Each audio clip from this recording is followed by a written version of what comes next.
Jadi dalam melakukan analisa dan diagnosa, teman-teman di level ini harus memahami 4 cara pemeriksaan. Ketemu lagi ya dalam rangka untuk belajar, dan hari ini kita akan masuk ke pembahasan diagnosa. Hari ini kita sudah masuk ke pembahasan diagnosa yang pada pertemuan kali ini kita akan membahas yaitu 4 cara pemeriksaan yang nanti akan kita bahas sebanyak 2 kali pertemuan, di mana dalam keilmuan TCM diagnosa itu menjadi dasar di dalam kita melakukan tindakan. Makanya nanti menerapkan yang namanya prinsip yaitu Piencheng Lunse, di mana seseorang menganalisa, mendiagnosa dengan tujuan untuk mendapatkan kesimpulan. Sehingga dengan kesimpulan tersebut, maka nanti kita bisa memberikan tindakan yang tepat terhadap pasien. Ya, jadi diagnosa ini menjadi dasar bagi kita untuk melakukan tindakan. Seorang terapis harus melakukan yang namanya diagnosa. Gak bisa kita sekedar ada pasien datang langsung kita tusuk, nggak bisa Bu. Ya, harus ditanya dulu. Sakitnya apa, bagian yang mana yang sakit, sejak kapan, dan bagaimana kondisi sakitnya terjadi, itu adalah bagian daripada diagnosa. Maka kita lakukan diagnosa ini sebagai dasar dari apa? Tanggung jawab kita terhadap kesehatan pasien yang datang. Ya, di sini dijelaskan bahwa TCM sebagai dasar ilmu pengobatan tradisional empiris. Ilmu TCM yang kita kenal, yang beberapa bulan ini kita belajar, pada dasarnya adalah dasar dari hampir semua teknik pengobatan yang saat ini berkembang. Kalau teman-teman tahu teknik-teknik pengobatan yang lain seperti akupressure, nah maka akupressure itu dasarnya adalah dari TCM. Kemudian akupuntur dasarnya dari TCM. Ada tuina dasarnya dari TCM. Bekam juga dasarnya dari TCM. Nanti ada baby massage, ada pijat kejantanan, pijat payudara, pijat misfi, totok wajah. Semuanya dasarnya nanti dari TCM. Meliputi apa? Meliputi titik-titik terapinya, meliputi teknik-teknik di dalam diagnosanya. Nah, ini ya, jadi beruntung sekali teman-teman yang hari ini sudah belajar. Beberapa bulan ini kita mempelajari klasik TCM yang menjadi dasar dari teknik pengobatan-pengobatan lainnya. Ya, sebagaimana kita ketahui bahwa ilmu TCM adalah salah satu ilmu pengobatan tertua di dunia. Ya, jadi kalau ada yang tanya, ilmu pengobatan tertua di dunia itu apa? Ya, salah satunya adalah traditional Chinese medicine. Di luar itu ada Ayurveda, ya kan, ada ilmu pengobatan dari Yunani dan lain-lain. Tapi traditional Chinese medicine merupakan salah satu yang tertua di dunia. Ya, di dalam Assalamualaikum warahmatullahi wabarakatuh. Dasar-dasar dalam pengobatan TCM, maka teman-teman harus memahami bahwa dasar-dasarnya adalah setiap kita melakukan terapi terhadap pasien, maka harus didasari atau didahului dengan diagnosa. Karena diagnosa nanti menjadi dasar bagi kita untuk melakukan tindakan. Ya. Kenapa harus didahului diagnosa dulu? Karena diagnosa yang tepat akan memberikan tindakan yang tepat terhadap pasien. Ya. Contoh, kemarin teman-teman sudah belajar ada titik simptom, ya kan? Titik simptom salah satunya digunakan untuk membuang angin. Ya, untuk membuang angin. Ciri-cirinya apa? Pasien terserang oleh serangan patogen angin dengan ciri-ciri contohnya sakit kepala, sakit gigi, lehernya cengeng, ya kan? Kemudian perut kembung, hidungnya tersumbat, ya kan, serangan-serangan angin. Maka ada titik simptomnya. Yaitu titik berapa, Bu? Titik simptomnya ada yang ingat? Berapa? Ayo. Bang, bukan. SC17 itu titik apa tuh ya? SC17 itu titik simptom untuk angin di sini ya, di area rahang. Tapi ada yang lebih tepat lagi untuk simptomnya berapa, Bu? BL berapa? BL12 fengmen ya. Jadi kalau ada kata-kata feng, ingat sekali lagi feng feng feng. Feng itu artinya adalah angin. Ada fengmen, ada fengci, ada pafeng, kemudian ada yifeng. Nah, itu semua untuk membuang angin. Nah, bagaimana kita bisa mengambil titik BL12 kalau tidak melakukan diagnosa terlebih dulu? Ya. Jadi ada pasien datang, Pak saya sakit, keluhannya apa? Kepala saya vertigo. Oh iya vertigo. Kenapa Pak bisa vertigo?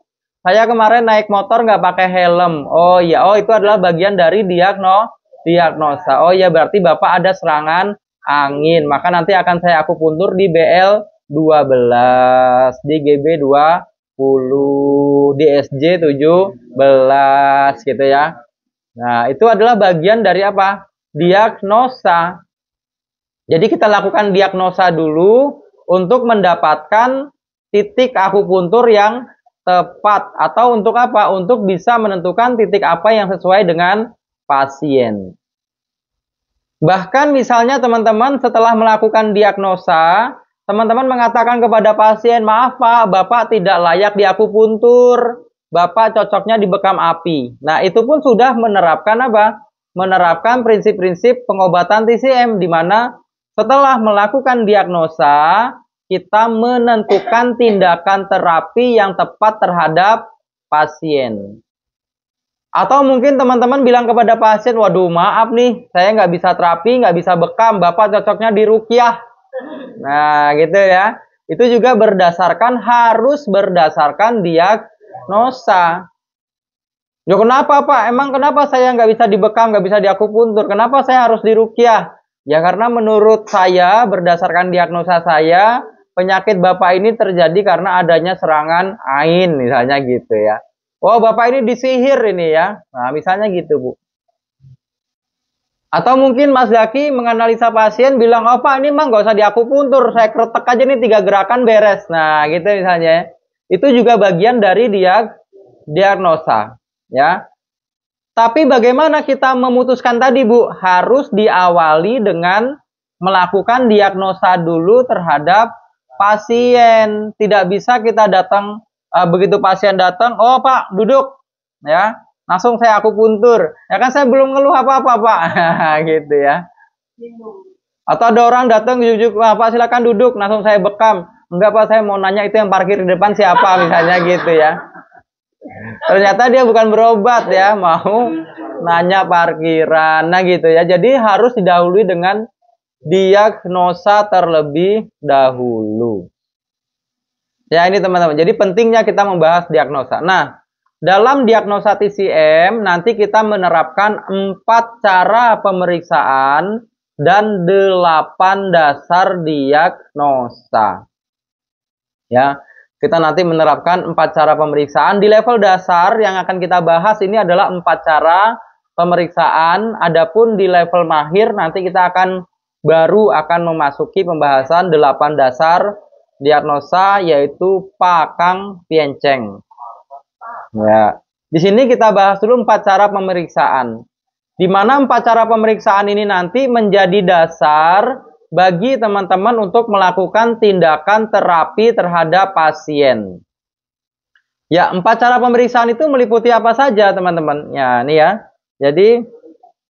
Jadi 4 cara pemeriksaan. Yang pertama adalah Weng, lalu ada Wen, dilanjutkan Wun, dan juga Cie. Ya, ini adalah 4 cara pemeriksaan yang wajib kita lakukan setiap kali pasien nanti datang. Jadi dalam melakukan analisa dan diagnosa, teman-teman di level ini harus memahami 4 cara pemeriksaan. Apa saja itu 4 cara pemeriksaan? Yang pertama adalah Weng. Weng itu apa teman-teman? Memperhatikan kondisi pasien dengan mata kita. Ya, atau bahasa kerennya ya disebut dengan observasi. Jadi ketika pasien datang, maka seorang terapis matanya harus jelalatan, Bu. Ya benar ini ya. Benar ya, matanya kita tuh harus jelalatan ya. Harus jelalatan kepada siapa? Kepada pasien. Pertanyaannya, sejak kapan kita itu mengobservasi pasien? Iya, benar ya. Sejak pasien itu datang memasuki ruangan terapi. Jadi sejak pasien datang dan memasuki ruangan terapi, maka terapis harus sudah melakukan observasi. Bagaimana caranya? Ya dengan melihat kondisi pasien yang datang. Begitu dia ngetok pintu, Assalamualaikum, ya gitu ya, atuh, ya gitu ya. Ya, jadi dari pasien itu mengetok pintu, dari cara dia ngetok pintu, Bu. Wah, udah terdeteksi nih pasiennya sindrom yin atau yang. Cara ngetoknya, kalau pasiennya kenceng kan, Assalamualaikum. Wah, ini tipe-tipe yang, gitu ya. Ini pasien tipe yang excess, misalnya gitu ya. Debt collector ya. Ya. Nanti kalau gini, Assalamualaikum. Wah, itu tipe-tipe apa? Tipe-tipe yin. Makanya nanti ada diagnosa ketok pintu itu ada ya. Ya, datang sendiri kalau dianterin ya. Ya kalau teman-teman yang udah biasa megang terapi kretek-kretek itu bahkan apa, Bu? Sendalnya aja dicek. Ya, mendiagnosa sendalnya pasien. Oh, gimana caranya? Dengan melihat apa, Bu? Dengan melihat bagian mana yang duluan tipis ya. Jadi sendal yang dipakai oleh pasien itu bisa menunjukkan kondisi apa yang terjadi pada pinggul ataupun panggul daripada pasien tersebut ya. Seorang terapis nanti tahu dia skoliosis lordosis dilihat dari mana? Dari tipisnya sendalnya, Bu. Jadi kalau teman-teman ada pasien mau terapi kretek-kretek misalnya ya, mau di Zamatera, PTB atau apa, Pak kalau ke sini pakai sendal yang lama, jangan pakai sendal baru. Ya, jadi pakai sendal lama. Oh kenapa? Ya karena nanti sendalnya akan saya diagnosa, akan saya teliti pakai peralatan canggih. Wah, gitu ya. Begitu datang dilihatin, Bu, ya pakai mikroskop ya. Mana bagian mana yang duluan tipis. Karena sendal nanti bisa dianalisa ya. Oh, bagian tipisnya bagian belakang duluan, bagian samping luar duluan atau samping tengah duluan. Nanti dijelaskan, Pak, ini ada gejala-gejala gangguan pada sendalnya, Pak, ya. Ada penipisan di sisi medial, wah gitu ya. Maka dianalisa ya. Oh iya. Tapi saya nemu di masjid itu Pak sendalnya ya.